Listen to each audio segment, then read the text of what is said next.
Welcome to Stokes County Boys, the podcast in which two friends discuss the place and things that made them who they are and who they're not. Welcome again. This is Philip. I'm joined by my good friend Patrick. How you doing, Patrick?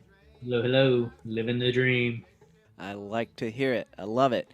So Patrick tasked me for this episode, and I'm really excited to talk about this. We're doing our top 5, how would you say it, our top 5 most influential video games, or what would you call this list? That's the way you got to say it. I mean, it's not necessarily the best games of all time. It's the games that had the most impact on us. It's our favorite. And so I think it's our top 5. So we're going to go this. We haven't shared our lists with each other, so we'll be at least half as surprised as you are because you're going to hear both our lists for the first time. But I haven't heard Patrick's. He hasn't heard mine. We may be able to guess a couple off these, but I'm just going to give you a little preview. Mine, my 5, none of these were made in the 21st century, so they're all like Really? before I graduated high school. Because I'll just be honest, Patrick, I haven't played a lot of video games to the extent that maybe you have. I mean, we play a lot of video games together, and now just talking about this, I'm thinking of another one that might be an honorable mention that I need to add.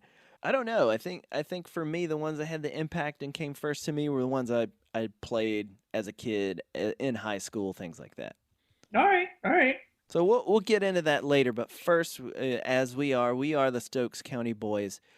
We got to talk a little bit about our hometown, King, North Carolina, or the county we grew up in. And so, Patrick, I sent you a link, and this is from a June 24th article, which was basically on a county commissioner meeting that happened June 24th, 2020. And you can find this in the Stokes News website, which is thestokesnews.com. I'll link it in the show notes. So if you're interested in this article, you can check it out yourself. So the title is Commissioners Move to Protect Historic Monuments. So depending on when you're listening to this, there's a lot of Confederate monuments that are being taken down either by protesters or by the local governments are taking care of it.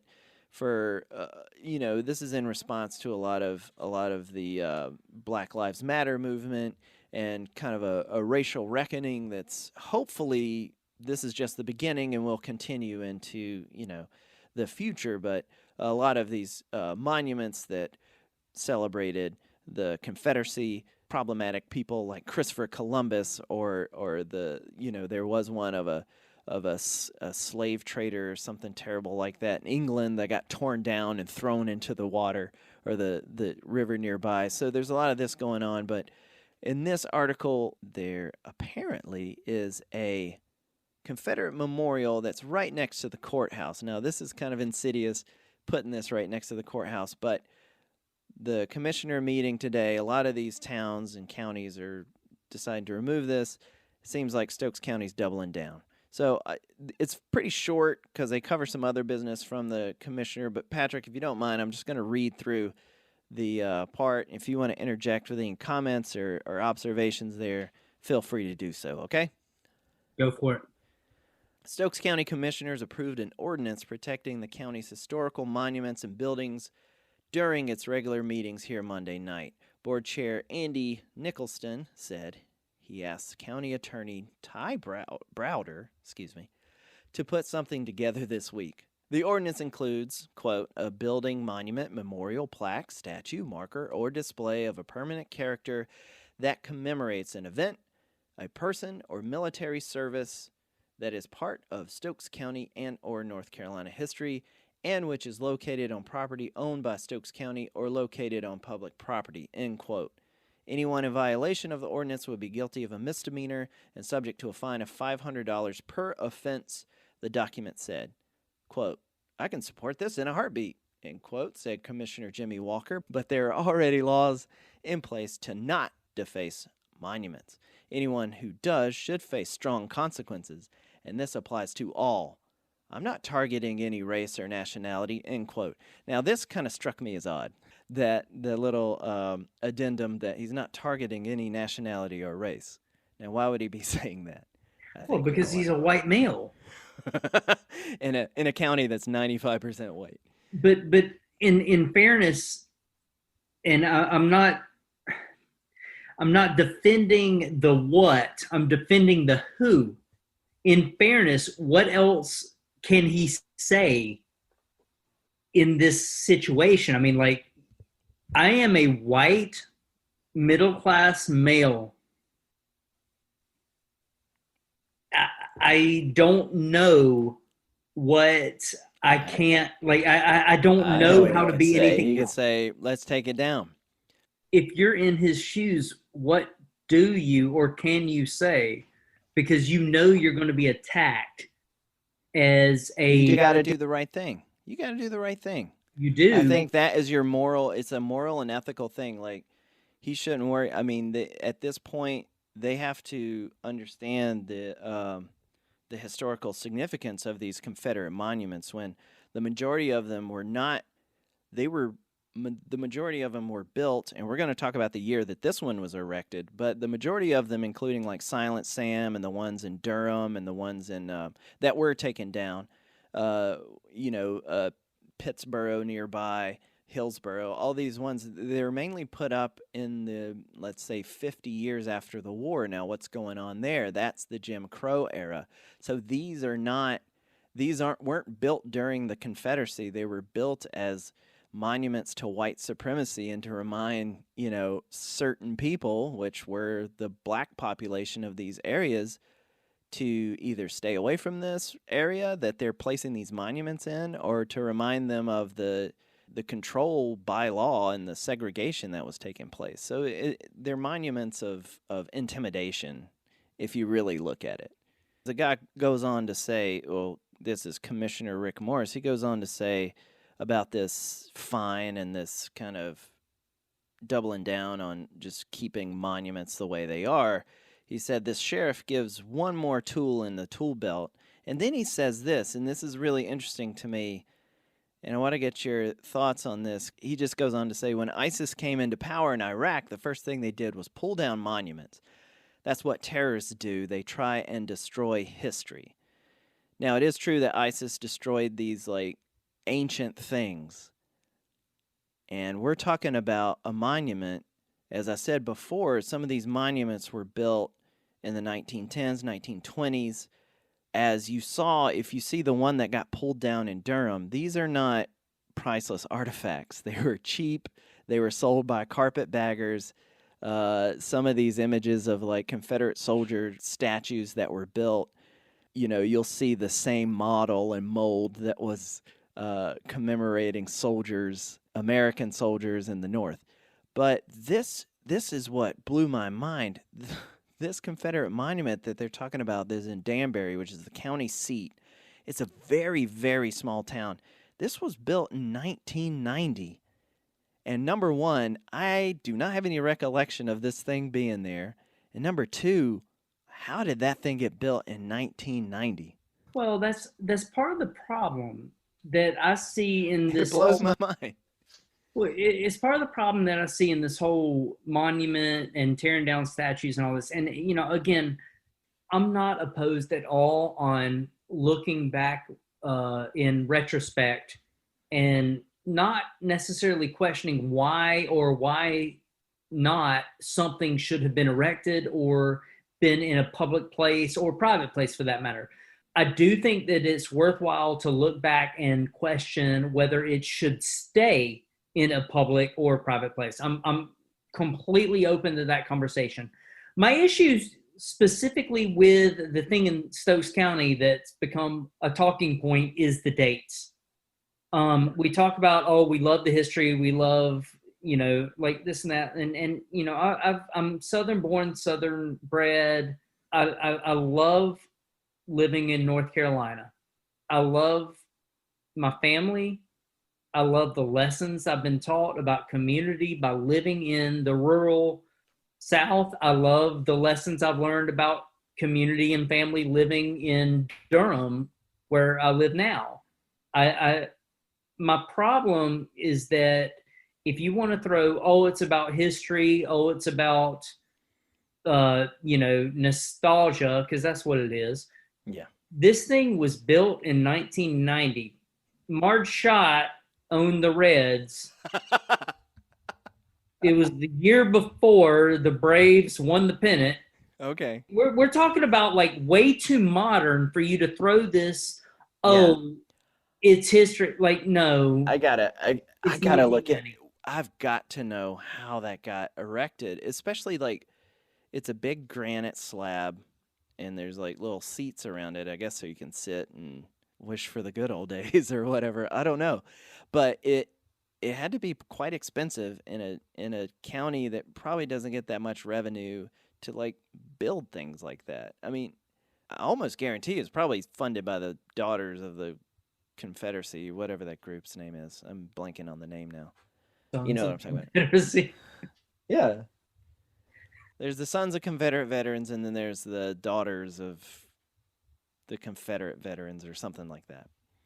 But it must have been. But yeah, it kind of blows my mind. But at the same time, it's just like I will note that I also saw I was looking in the articles from the Stokes News, and I think we'll cover this in another episode. Of there were protests like Black Lives Matter protests in King. It was mostly like the young people that live there. Despite bringing up this, which is kind of a dark, kind of backward thing, in my opinion, I'll say that the fact that they had those protests in our town really gives me hope too. That's part of the reason I want to do this is one, kind of reconnect to where we grew up, but also if anybody's listening to this from that area, just to know that you're not alone in what you're thinking, and if you disagree with the majority of the kids in your class or the majority of the people you live with in wherever, but there is some diversity of at least opinion where you're growing up. You know what I'm saying?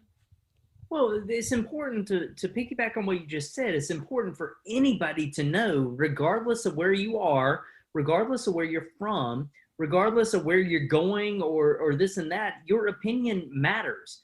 And Yeah. in Stokes County specifically, you've got people of all types, but you don't always necessarily see that by looking at the Wikipedia page. All sorts of backgrounds, all sorts of desires and hopes, all sorts of just needs.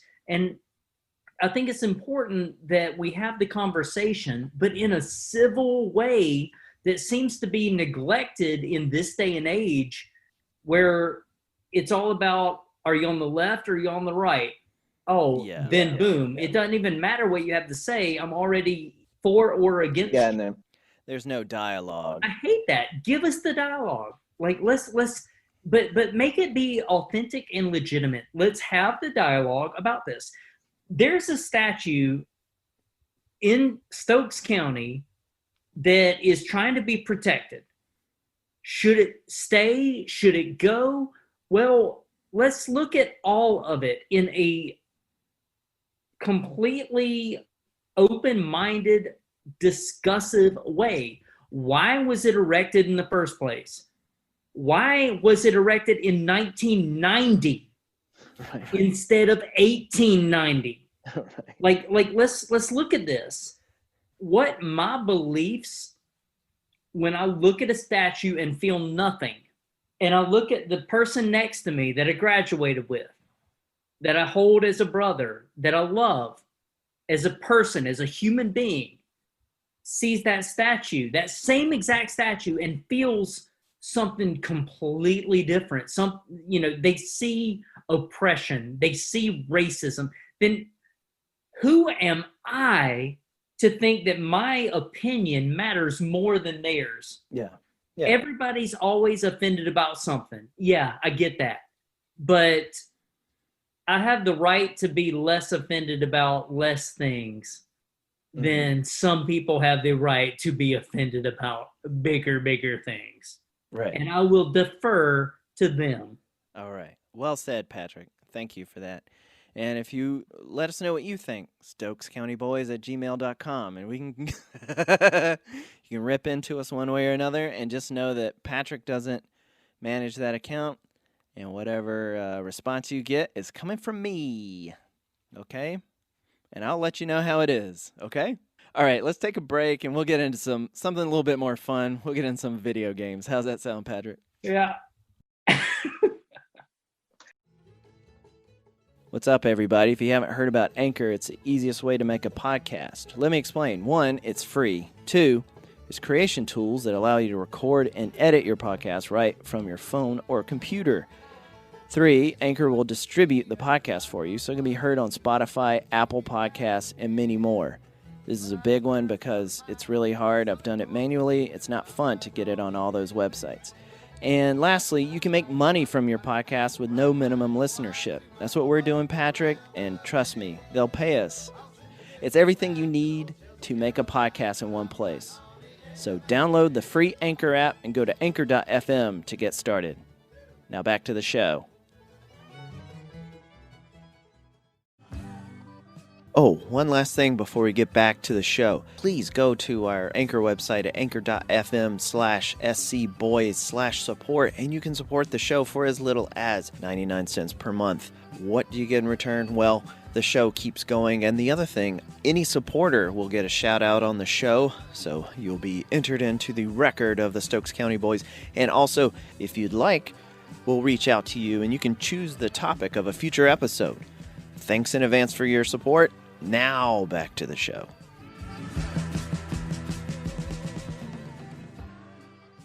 And we're back. Stokes County Boys, this is Philip talking with Patrick. Today, in our larger segment, we are discussing our personal favorite video games, going with our top 5. Now, Patrick, I didn't order mine. So I'm not worried about like rankings. I just kind of lumped them all in. And as I mentioned before in the episode, I kind of picked ones that I played as a kid, in middle school, and in high school, and I kind of stopped there because for me, that's when I had the most time to play video games, honestly.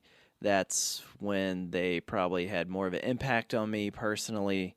Not to say in college I didn't play a lot. There was a lot of Madden going on. There was a lot of sports video games against other people, Smash Brothers and things like that. But how about you, Patrick, just in general before we get into the list? And So for me, lists are always really fun. And so, for our audience out there, Philip and I did not discuss this beforehand. We just said, let's come up with our 5 games that are most influential to us, and so not necessarily the best games of all time or whatever. And so I want to throw this out there because we have not had the prior discussion. Like, I'd like to do our top 5, but 1-to-1. Yeah, that sounds good. Let's list one, discuss, and go back and forth. Perfect. I do have to say, listen, we're in quarantine, y'all. This is 2020, and we're all supposed to be home alone. And, there's only... And Patrick is alone. He has a dog and a bird. And so there's only so much you can do. I mean, you overthink and all this. And I will say that I went back and I completely overanalyzed this. Oh, I did the... change my top 5. Oh, wow. Okay. I did not change my top 5. So, this is a legit top 5. I'm just gonna say I did an ode to Allen Ginsberg. I did first thought, best thought. It took me about 2 minutes. So let's definitely start with honorable mentions. What you got? Okay, so my honorable mention, and I think this is primarily a connection between me and you, is NBA 2K on the Sega Dreamcast. Yep. And so I think what we were talking about is I think it was us playing together, and that was one of the games we probably had the most fun. I think it was like between the summer. I just remember one summer, Patrick was on his flipped sleep schedule, which he loves to get into, in which he stays up all night and sleeps all day. So I think what would happen was I had like a summer job. I would go work like 8 to 5. I would come home, grab something to eat, and then wake up Patrick by calling him. And then we would hang out at his house and play video games. And one of these games we played was NBA 2K on the Sega Dreamcast. Well, and Phil, before you did that, because I remember that very well. We would go to Best Buy because there weren't a Yeah, lot yeah, to do in Stokes County. So we would go to Winston-Salem. We'd play putt-putt. We'd go to the movies, whatever. But We look at CDs. one of one of our things to Right do before on the you had it. rotation, Yeah. we would go to Best Buy and play their demo that was on display. It was the Sega Dreamcast. We would play NBA 2K. We would play a game. And we did this almost weekly, it seemed. I mean, Yeah. Before you got the Dreamcast. I bought the Dreamcast as a senior gift to myself. Like I had just graduated. Dreamcast was ahead of its time. And, It was a great system that didn't last very long. but it was right before the PlayStation and the Xbox came out. It was a really good system. It really took the graphics and the gameplay to a level that had not been seen before, but it was not, it was like wrong place, wrong time. It was just, and so it did not last. But we did play the NBA 2K a lot in Best Buy, and then again when I bought the Dreamcast. For my honorable mentions, like first off, I'm an overthinker, I'm an overanalyzer, blah blah blah. But I took off all sports games. Oh, okay. First one on my list was NBA 2K. Like okay. Because, but you throw in Madden, you throw in Tony Hawk 2, which was epic at the time. RBI Baseball 2 for the NES. NHL 94, which any sports game, if we have a list of top sports games, NHL 94 has to be there. Tecmo Super Bowl. Oh, yeah. You cannot be Bo Jackson. But Tecmo Super Bowl. Like these games were amazing to play, but we're talking top 5 most influential, not just like you just sit there drooling playing a game with your buddy. Games like The Sims. Or Sims 2, Sims 3. So fun. Yeah. They belong on the mention list. Civilization 3 and 4 on PC. Crazy Taxi 2. Crazy Taxi 2. Wow. Bully. Oh, yeah. That was a good one. Yeah. But, like, here's the thing, though. It's like, I feel like in my life, pushing 40, I cannot ignore these games because they made me a fan of video games.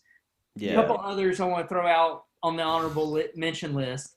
I was hoping for just one, but this is incredible. You did overthink it. I was up a long time last night. Okay. Simpsons Hit and Run. Yeah. Also, the Simpsons game, and I'm not talking about the Activision game that you were in putt-putt playing. I'm talking about the Simpsons game from about 15 years ago where God drops his manual, the game manual, and you pick it up and you play this whole series and like so well done. South Park, Stick of Truth, South Park, Fractured Butthole. Those were fun. The Batman Arkham series, across the board, phenomenal. Far Cry, Fallout, Assassin's Creed, Grand Theft Auto. Absolutely amazing series. I didn't put them in my top 5. I think I could have, and I probably should have. Yeah, and these are, like we said, these are undeniable, like, great games, blah, blah, blah. But I think for me, it was what unlocked my imagination. What did I have the most fun with? What did I spend a lot of time with? So let's get into our top 5. You just rattled off a list of like 20 things. So my first, and it was the first one, and this may be my favorite game of all time, is Super Mario Brothers 3. And I know you're laughing because I know you're, and like you said, I don't know why you're laughing. I love the Mario games. I don't care what anybody says. I love them. I still play them because my son has a Switch, and I play those games too now. This game, it was that whole world. It kind of opened it up. It's probably the best game on the NES system. I still have a distinct memory the first time I saw the commercial for the game before it came out. And that was the first time I was like incredibly excited for a game that hadn't come out yet. And it's just so good. And it has so many things in it that it really, I mean, for me, it just pushed a lot in terms of the imagination, the characters, and the stuff that was added to that Mario universe. Because Mario 2 is really just a reskin of a Japanese game, which I found out it's not really a Mario game. Well, but it was all a dream. What? Oh yeah. Oh god, that's right. But yeah, and it was also a game I completed. It was one of the first like games that was that long and that involved. I mean, you had to do this in one sitting because you couldn't save, and I was, I guess if you warped or whatever. But that's the first one that came to mind. What do you think about? Okay. So as we go back and forth with our top five, Yeah, yeah. I'm going to echo you because Super Mario Brothers 3 is also in my top five There we go. for the same reason that you just listed, but I want to add to it. It was basically like the Mario Brothers that we grew up with as soon as the Nintendo was in our house. Yeah. You know, that first Super Mario Brothers on steroids. And all of a sudden, you can turn in the Tanuki suit. You can turn into a raccoon and fly. Oh my god. When you got that frog Mario and you could actually move around in the water, it felt so good. It was so well done, and it was Yeah. basically what I feel is the epitome of what could be done on the 8-bit Nintendo Entertainment System. Yeah, it was Something that it was the maximum. it was fun. It was something you could do with two players because Luigi could come in and you do levels, you rotate, whatever. Like it was as well done as it could have possibly been. And that's something that we find with all the systems is that at the end of the systems era, you find the best games because the people have figured out how to maximize the efficiency on each system. The thing about Super Mario 3, it was a combination of the side scroller that we had grown up with, plus you can actually go backwards a little bit now. Oh god, yeah. Like it made all the difference in the world. Yeah. In certain levels, some levels were still the throwback, and so like it's got to be top 5 because of the way that it presented itself in the time of our lives where we were enjoying new games and progressing to that next level. That's right. Super Mario 3. Okay, so since we had the first one there, I'm going to go to my next one, and we'll see what happens there. And I think this one won't be on your list because you mentioned it earlier, and you kind of threw it aside. I put the Simpsons arcade game. And the reason I did that, I kind of have a personal connection to this. And this is being the first and maybe only arcade game that I have completed because that's usually hard to do because you end up having to. I ended up putting a lot of quarters into this, but this is the only one I've completed. Go ahead. Question. I have a question about that. Did you complete it in the arcade? So that yes, I was at Putt Putt. I was at Putt Putt Golfing Games, and I put in. So this was not like a remake of the game. No. This was when I was a kid. Okay. So I was a kid, and I did it by myself. How much did that cost you? I don't remember. I think I remember putting about. It was probably around $10. I probably spent about $10 on it, to be honest. In the grand scheme of things, I mean, that's probably not too bad. So whatever I had came with, I had arrived with in terms of money to spend on quarters, I spent most of it on this game. And I think the only reason I had done it is because I had the first quarter, I think it was probably just a quarter then, but that first quarter I got pretty far. And I was like, let me keep going. Because usually you play those and you get to a certain point, it's very similar. The Simpsons arcade game is very similar to the Ninja Turtles arcade game, which was really good too. And that's another Nintendo game that I loved was that Ninja Turtles 2, the arcade game. Yes, yeah. And I could go on about that one too. But this Simpsons one was pretty similar. But I think it's a personal connection of it's the arcade game that actually beat. And I got pretty far and I just kept pumping quarters. And then it was just like, let's ride it. and yeah, it was pretty awesome. But yeah, that's my number 2 that I put there. What else do you have on your list, Patrick? All right, I'm gonna go with a very, very recent game, Marvel Spider-Man. Oh yeah, that's a PlayStation 4 game, correct? Yeah, and and it's probably Xbox, but again, I think that one was exclusive to PlayStation. If I think so. The fact that they jumped into the story with Spider-Man actually being Spider-Man, Yeah. meaning that it wasn't like an origin story, so he has to develop his skills and all that. Hmm. Of course, he had to develop his skills over the game, but he started off being able to be Spider-Man. And so you felt like you were Spider-Man for that first hour that you're playing. You're still Spider-Man. Yeah. That was great. The storyline was phenomenal across the board. It was open world enough that like it was just, the visuals were gorgeous. Uh-huh. And just swinging around the city, like sometimes that's all you want to do. Sometimes you just want to have fun and enjoy the visuals. Yeah. Again, the gameplay, the storyline, it was so smooth. It was so integrated. The combat was very smooth, and you could upgrade whatever you needed to upgrade. I thought it was really cool to change your skin, the character's outfit. Oh yeah. Okay. That was normally that's not something that I'm really into, but like with the Spider-Man, it was just an Easter egg. It was fun. It's Mhm. open world, and so there's enough side quests and side missions and things to do. Phenomenal game across the board. And then again, visually beautiful. Yeah, I hope to play it one day, maybe. I'm probably not going to spring out for a PlayStation 4 at this point just to play it, but When the PS5 comes out, I'll sell you my PS4. And can you just let me borrow it until I like play the game no, and I guess then no. I need money. well, okay. Dollar bills, y'all. All right. So my next pick, as I mentioned before, which is all pre 2000, so I have only what am I talking about? I only have 20th century video games that we're talking about. My third one is Disney's Aladdin on the Sega Genesis. Now, this may seem weird, but I will contend that this is actually a good game. It's pretty cool. And I think one of the reasons it was big for me was Christmas.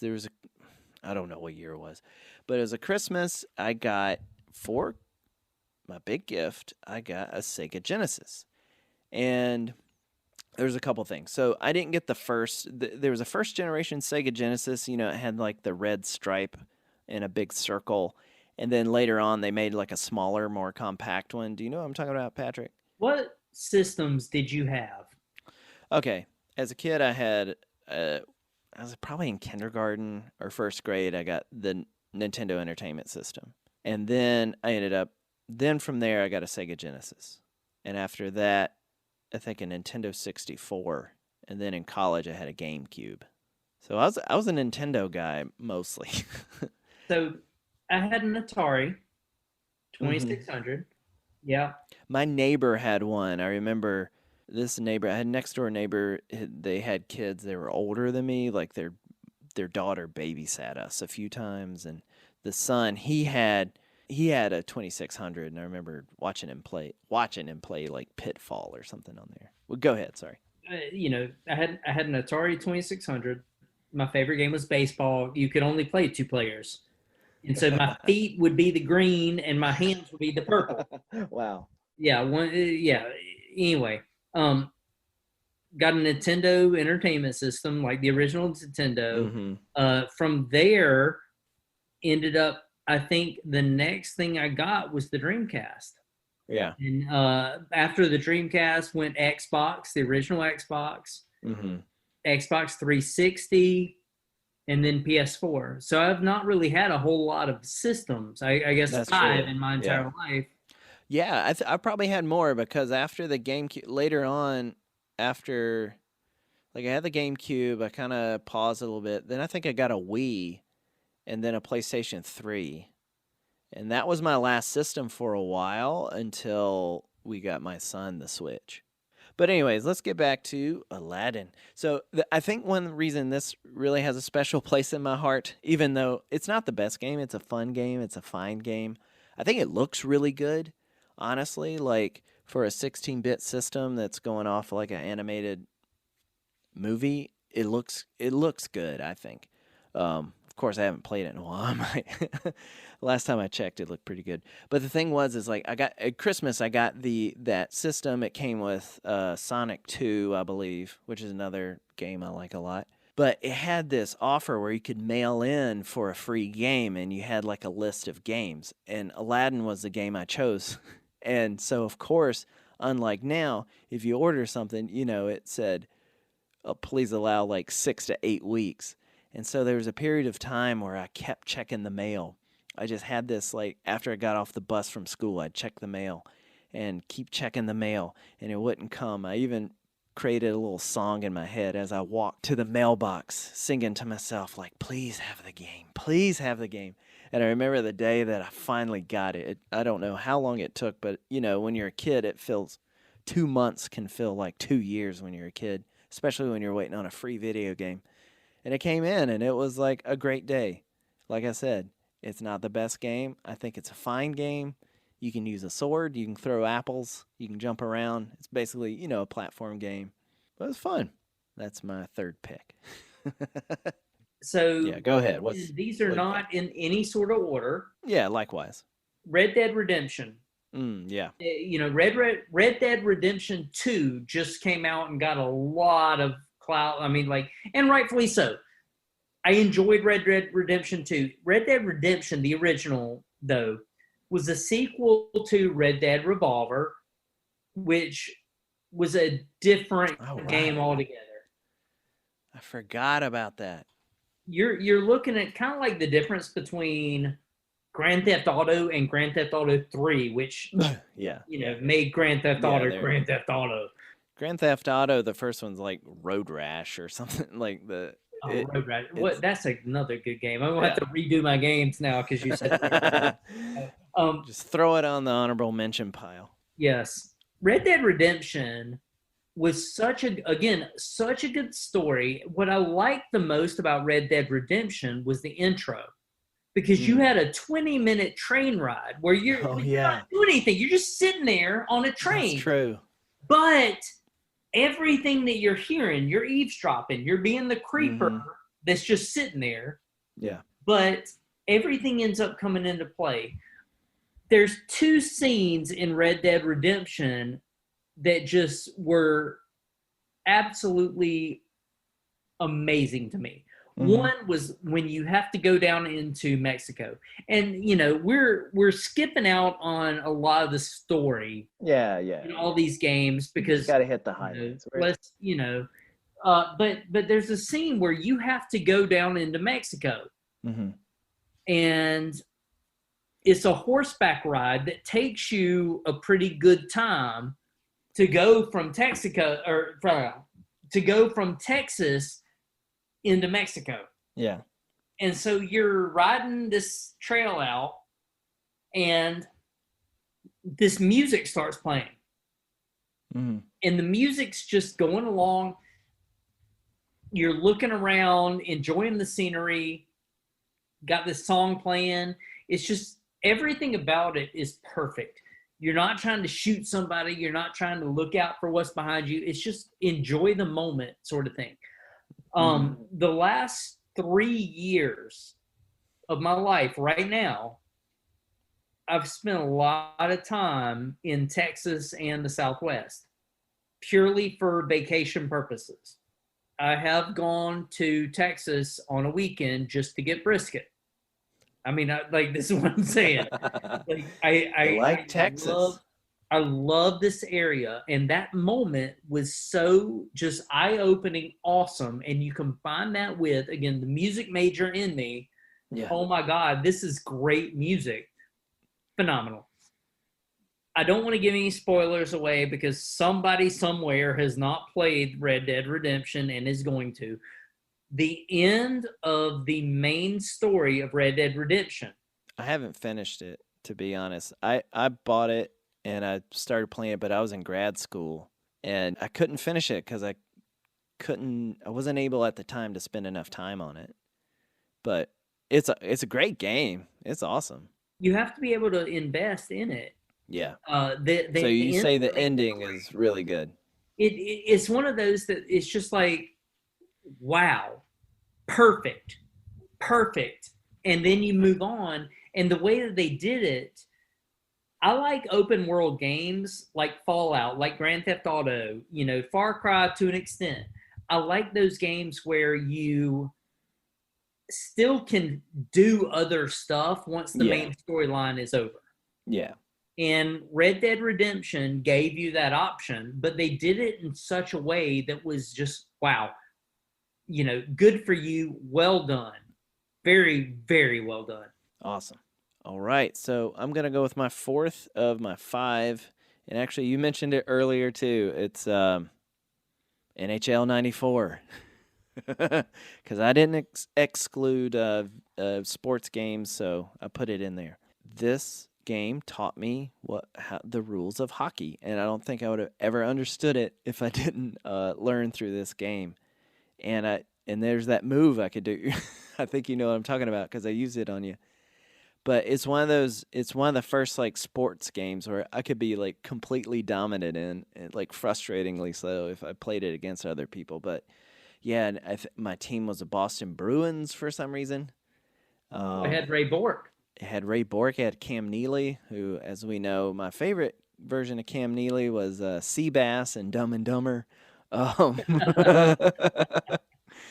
have to cover that movie at some point. Now we have to. There's not a whole lot to say about this game, but like I said, it was an EA Sports game, and it was an early Sega Genesis game. I don't know why. Like, it had all the stats, it had all the rules, it was accurate. It was an accurate game to like a hockey experience. And that's what I loved about how Tecmo did that in the Nintendo in terms of having all the stats and a lot of that stuff, like the basketball game and all that. But this one kind of took it to the next level. And I have even played like NHL 95, 96, and they're not as good. And I don't know what happened, but that NHL 94 just hit the sweet spot of being simple, but having everything you wanted in like I guess a 16-bit sports game. Well, it was a perfect storm. And, you kind of mentioned it. The best thing about sports games was that it taught us the rules of the sport. The thing about NHL 94 was that everything about it was so fluid and fun. You could play against the computer and it didn't feel like you were playing against a machine. You could play against friends and you were playing against friends. Everything about it was just so fluid and smooth and easy. These days, if it's in the game, it's in the game. Yeah. And it's so convoluted sometimes that, like, if you have somebody that's highly devoted to the game, they can be completely dominant. Yeah, you have no chance. Because I know, like... Button pusher. It was fun. Mm-hmm. Yeah, yeah. What's your number 4? Or your fourth that we'll mention? We're not ranking these. So. I know we spent one of the podcasts talking about Star Wars. Mm-hmm. I'm going to go with Star Wars Knights of the Old Republic. Yeah. And I'm going to go with this for several reasons. One, the premise. Oh, we're going to set ourselves 1,000 years before what everybody knows is Star Wars. So what that means is we can do whatever we want, yeah. But it's not necessarily tied to this. So, like, good guys win, bad guys win. It doesn't matter because there's enough time that they can do whatever. So they took George Lucas's idea and they said, we're going to do whatever we want. Loved it. It was an action role-playing game, so you could be good, you could be bad. I played the game twice through. One good, one bad. And when I do something, I'm a very extreme person. And so I'm either going to be full out good or full out bad. And I did both. And I had two completely enjoyable but different experiences for the game. Yeah, that's a pretty cool thing you can, in terms of replay value, that you essentially were able to do two complete games. Yeah, absolutely. If I had a lightsaber, it would be orange. That's not an option in a lot of games. I like being able to have an orange lightsaber. I think that the customized equipment you see in RPGs, you see in action RPGs, whatever. Yeah. Like, that's fun. I enjoy that stuff. Star Wars Knights of the Old Republic. The other thing is that, and Wait, so were you able to have an orange lightsaber in that? yeah, Knights of the Old Republic had a silver cord lightsaber, and it was Okay. really cool looking. So I'm going orange and silver, gorgeous visuals. And this is why this is on my top 5. One time in my entire life have I put down my controller because I didn't see it coming. I put down the controller because the storyline, the plot twist, I did not see this moment coming. And then they do a little flashback. I should have seen it coming. But I mean, this was everything I've ever seen in media, books, video, movies, video game, whatever, everything all combined into one. I did not see this moment coming. This smacked me in the face, and not only did it add to my experience, it led me to push to the next part of the game. Top 5, Star Wars Knights of the Old Republic. All right. All right, this is our last pick. Remember, it's not our number 1 or anything like that, but this is the 5th of 5 that I chose. This also, we're connected to this one, Patrick, whether you like it or not. And it's WCW NWO Revenge, the sequel to on the Nintendo 64. Oh my God. And we'll get into why Patrick's laughing because but I think this was also a time. So this was 1998 when this game came out. It was a sequel to the WCW NWO World Tour, which I almost put on here. And this is the one change I made because I was like, that one was the first one. It was the best pro wrestling video game to date. The sequel is so much better because one, it had an extensive roster. It had all the title belts, so you could do all that. And it was just so much fun. And it had a lot of moves. And I think that was the thing that I loved so much was you could actually do the moves that these people did. Like at the same time, it was 1998 when I had gotten everybody. I think pretty much everybody we knew was into wrestling at that point because it was just the Attitude Era of Stone Cold Steve Austin, The Rock, NWO just took over everything. So, and I was just so excited for this game and I loved it. And me and you had some epic matches because we figured out if you rotate the direction, the little joystick, you could kick out of every pin and you could you could break every submission hold, and we would be yelling at each other to just let the match end, but we didn't want to lose to one another.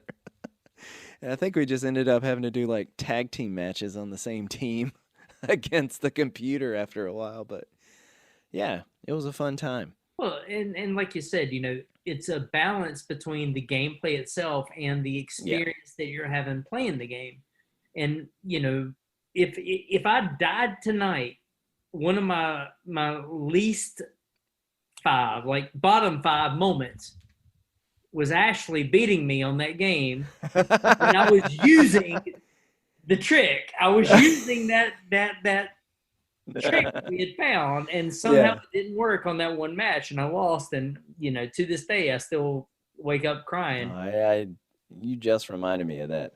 Well, I've never forgotten. You haven't forgotten. Yeah, I understand that. But wait, no, you're right. It was a fun game. It was a mirror of what we were doing at the time. Mm-hmm. It was everything that you could have wanted it to be. The gameplay was fun. The environment was fun. We spent hours and hours. It was a very important part of our childhood, especially our teenage years.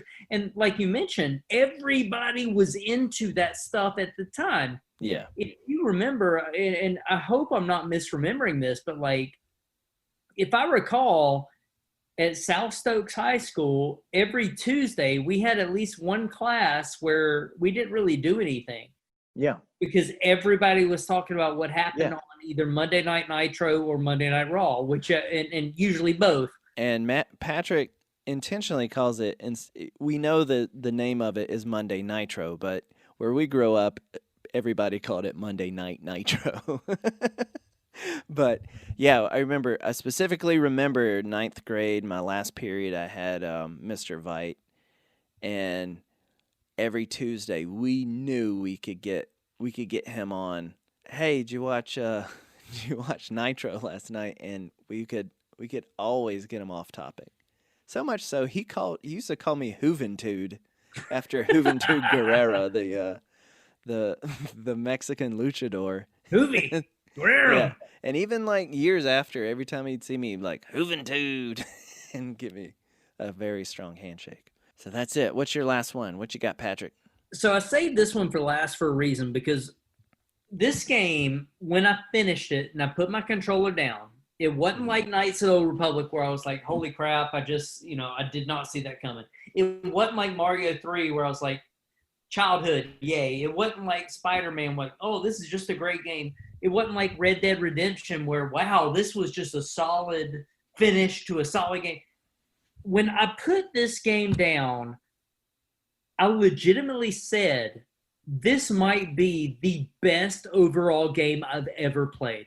Horizon Zero Dawn. And I recently read a review. I recently read like a review of this where they were like, it's a great game, but all they did was take the best of this, this, this, and this. And in my mind, I'm And like, you're like, exactly. That's why it's awesome. yeah, and again, I'm a sucker for female heroines. I Uh-huh. love the female in the lead. What system? I don't know anything about this game. Like, is it a newer game? When did it come out? I played it on PS4. Okay, okay. Yeah, relatively That's new. enough. But everything about the story was solid, and they basically threw things back into the primitive dinosaur land, whatever. But all these dinosaurs are actually machines. Mm, And part of the story is you actually learn why everything happened the way it did. yeah, yeah. And like beyond, like I love the way that they rewound history, yet Mm, it was so futuristic. They did such a great job. Gameplay smooth. You could do whatever you wanted to do, however you wanted to do it, and it was like an evolution of controls, just like any good game is. And the story itself, mind blowing at how there were enough twists and turns to keep you engaged, but it was still very not obvious, but very straightforward moving. And so there was a good, clean finish. There was a hmm good, clean, oh my God moment where I learned something about myself and the situation. Like everything about it seemed like it was just fitting. And if I had to pick right now, gun to my head, number one of all time, it would be Horizon Zero Dawn. Wow. Okay. Something about video games that's always been a very positive in my life is that you can watch it, you can listen to it, you can read it, you can do it. And when I get a Right. game that lets you have a choice, especially those games that you can choose multiple things so you can Yeah. replay it. It's not like, oh, I read Harry Potter again and I got a different experience, which I personally did, and I think many people do. Oh, look, what's his name? Mundungus Fletcher. He's mentioned in the first book. Right. People don't realize that until they reread it. Because who the hell's this guy? He doesn't hmm matter. Well, he does matter eventually, like 7 books later. Right. So he's there. Like I love the way that video games give me multiple outlets for what I'm looking for aesthetically, visually, musically, physically, like just interactively. Love that. And Yeah. I think that we've been really lucky in that by playing multiple systems, by playing multiple games, Kingdom Hearts was on my honorable mention list. I spent far too many hours on that storyline. I think it Yeah. was way too convoluted. I think they had way too much. You know what, though? I finished it and I was so glad I did. Okay. Well, if you're here now, you finished this episode, and so we're gonna wrap it up here. That was our top 5. I don't want to say influential because we don't make video games, but the greatest impact, our top 5 games. And so we hope you enjoyed that. If you want to send us what your top 5 is or anything like that, you can email us at stokescountyboys@gmail.com. Don't forget, you can follow us on Twitter at SCBoysPod, or Instagram. We have an Instagram at Stokes County Boys. And yeah, so you can check us out there. So Patrick, hope you have a good evening. I need to get some sleep. I know you're just getting started. Everybody have a good one. All right, take care.